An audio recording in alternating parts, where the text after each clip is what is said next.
Mati Abah Yai Acun, para masayih. Ini sebenarnya Kiai Nawawi ini mah lagi kurang sehat ya. Insya Allah. Cukup menarik, kita semua bisa tetap ngariung. Terlebih ini pas kebetulan malam Jumat Kliwon. Weton. Wah, apalah kan biasa kan biasanya pakai blangkon, ini pakai kunjung aja. Masya Allah. Ini sedikit saya tertarik juga tadi yang disampaikan oleh Abah Acun kaitannya dengan makom yang ada pada Nabiullah Musa alaihissalam dan Nabiullah Khidir alaihissalam. Kadang sering juga kita cenderung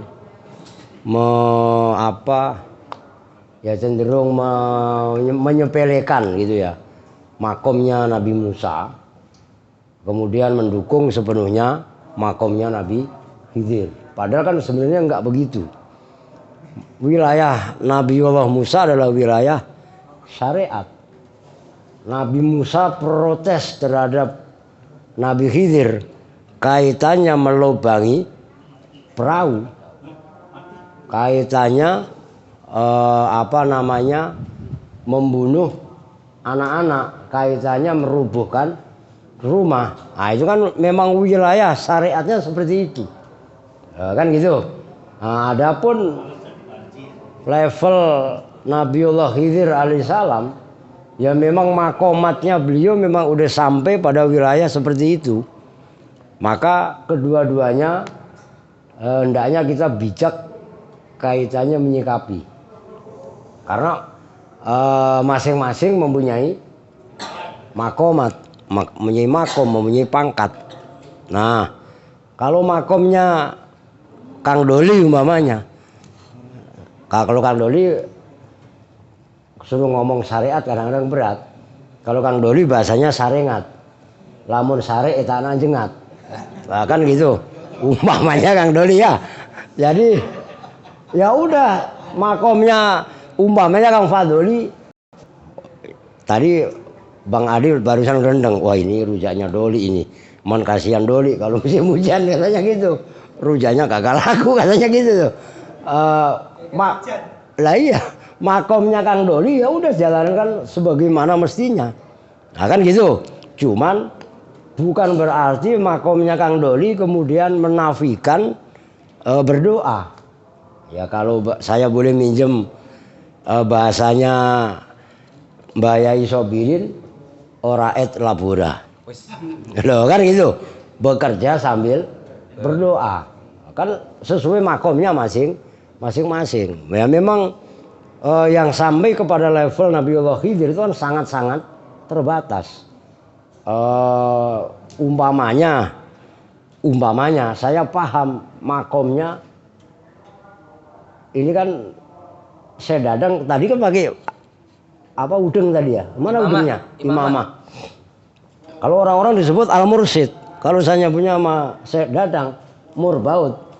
Nah, umpamanya kan begitu kan, biar nggak usah tegang aja lah, ya santai aja kita. Loh ya, dalam arti begini, kalau seseorang itu menyadari makomnya di mana, seseorang tahu apa yang harus ia lakukan, maka yang terjadi adalah orang yang pandai mensinkronkan keadaan. Karena kadang-kadang juga banyak atau tidak sedikit juga orang yang sebenarnya makomatnya masih level syariat, tapi kemudian seolah-olah ia sampai kepada makom yang lebih atas. Ini kan banyak yang sering juga disampaikan sama Abah Acun juga. Orang katanya tadi saya debat di mana itu ya, katanya sholat umpamanya mau ngadep kemana kek, kayak hakikat yang disembah itu kan Allah, jadi nggak butuh katanya sama Kang Sidik kalau nggak salah yang ini sama Kang Sidik orangnya di belakang ada itu. Ini Kang Sidik kok luar biasa, orang Tegal yang termasuk kemarin ke Semarang juga ikut kan. Doli kalah itu makomnya sama Kang Sidik. Loh ya kan, dalam arti Kang, ini makom kuburan, makom wilayah ini catering. Ya makomat wilayah. Awam-awam nggak ngerti nih. Makom wilayah lah kan ya.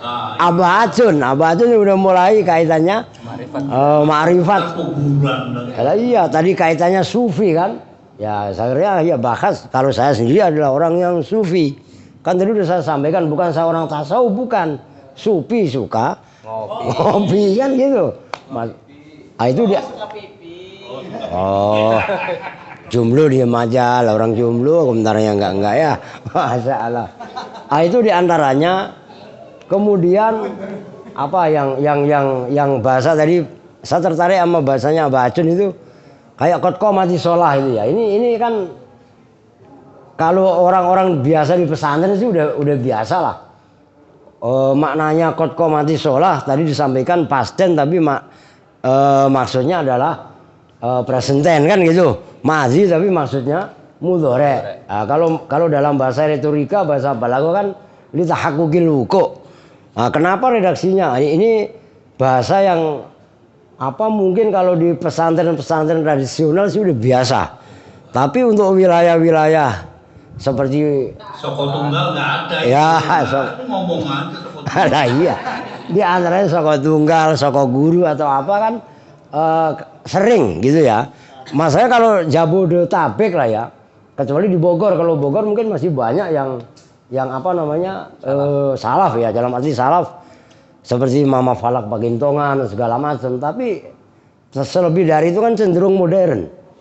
Nah ini yang mohon maaf, saya juga sering nge-share ke baik itu di Catmi ataupun di KGBD, ngaji Nahwu itu selalu saya share. Bahkan dulu pernah diprotes, kalau nggak salah saya keluar aja. Orangnya nggak tahu hakikatnya ngaji Nahwu itu apa. Disangkanya mohon maaf, disangkanya sufi itu hanya wah pakai peci, pakai udeng, la ilaha illallah. Emang nggak mikir apa? Kan gitu ya, Pak. Nah, Syekh Abdul Qadir Jailani sendiri yang bergelar Sultanul Aulia, bahkan pangkat kewaliannya nggak ada yang mengalahkan untuk makom beliau, wilayah beliau, tetap mengajarkan nahwu shorof balaghah. Bahkan yang terkenal dalam manaqib Syekh Abdul Qadir itu ada 14 atau 12 disiplin ilmu. Ini cerita Nabi Musa sama Khidir ini nggak perlu nahwu shorof, cepet ini. Kan kalau udah ganti topik kepada tahaqquqil wuqu' qad qomatis sholah. Ini iya emang Abah Acun kalau ceramah saya proses mulu, jadi saya diproses mulu kan ya udah nggak apa-apa. Nah itu diantaranya pancingan Abah Acun ini sebenarnya untuk menyemangati kita ini luar biasa. Mon kadang-kadang model kayak Indra itu kan bingung doang. Apa ya sama itu juga Kron. Nah iya kan. Jadi sebenarnya udah dipancing luar biasa sama Abah Acun. Cuman pancingannya itu kadang-kadang ya itu kadang-kadang kayak kembang duren. Apa itu? Apa kembang duren?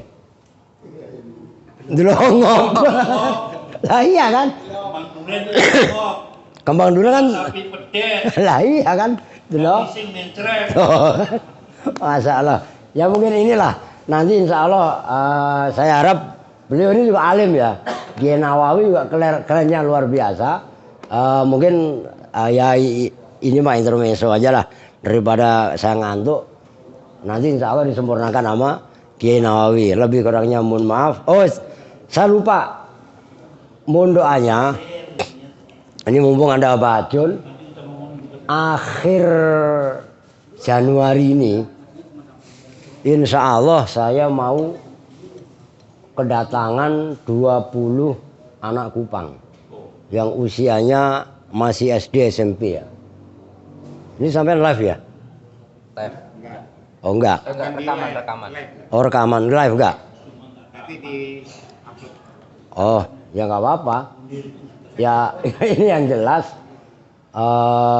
saya nggak menyebutkan agama. Yang jelas dia bukan Islam. Kan gitu. Nanti kalau memungkinkan budgetnya ada akan saya bikin acara. Karena mensyahadatan 20 orang itu kan fenomena langka. Istilahnya kan gitu kan. Nah sebagai bentuk jawaban kira-kira Desember 2022 itu kan jutaan orang mengkafirkan saya. Ah, iya kan, gara-gara santri saja nyanyi al-waton ke gereja.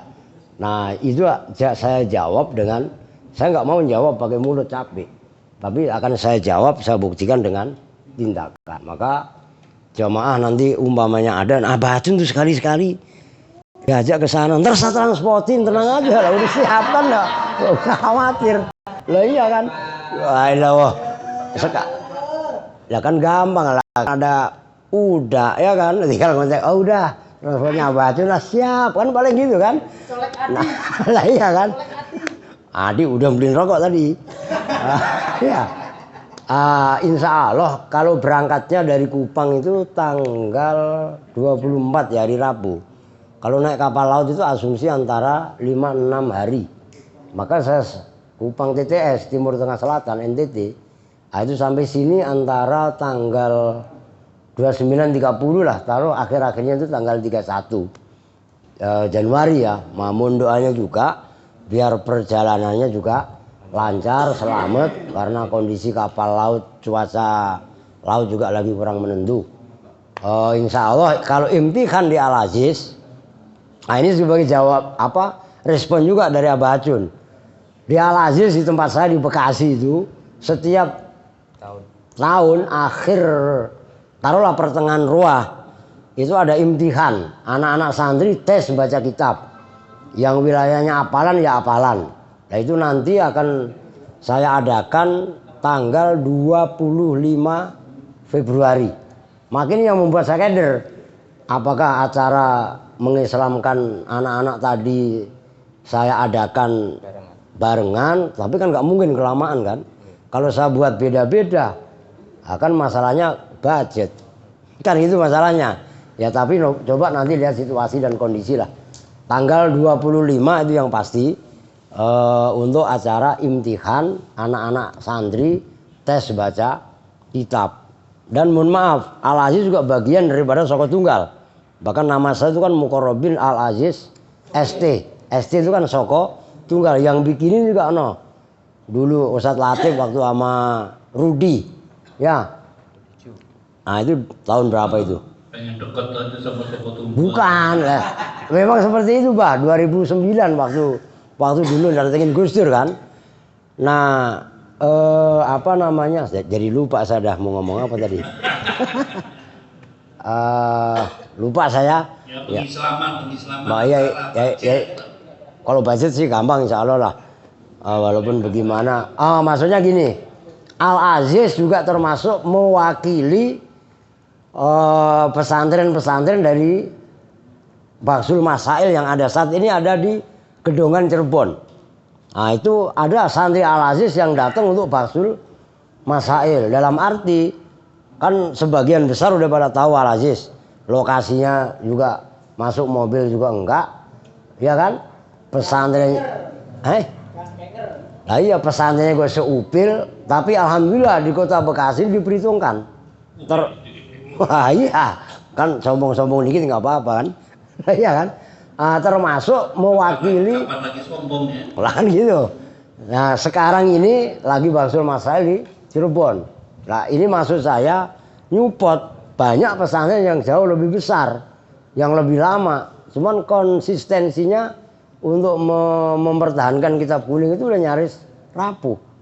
Nah itu yang saya ceritakan di sini bukan bermaksud pamer atau riak, enggak, tapi untuk mensupport kepada teman-teman semuanya supaya tetap memperhatikan aturos al-islami al-Indonesia, peradaban ibaratnya Islam yang khusus Indonesia. Nah di antaranya ngaji kitab kuning. Nah ini secara tidak langsung ngaji kitab kuning, ngaji jurumiyah yang tadi dibahas oleh Abah Acun itu juga menjaga keutuhan RI. Kenapa? Kan timbul pertanyaan. Dalam ilmu nahwu itu beda pendapat biasa. Bukan karena faktor beda pendapatan. Kan gitu. Kadang-kadang bisa dibaca ini, bisa dibaca itu. Nah, dari beda pendapat inilah akhirnya mendidik para santri untuk belajar menghargai perbedaan. Nah, embrio toleran itu sebenarnya ada para pengkaji kitab kuning. Maka kenapa NU itu selalu ibaratnya ya menghargai kompleksitas, menghargai perbedaan. Terima kasih. Assalamualaikum warahmatullahi wabarakatuh. Waalaikumsalam warahmatullahi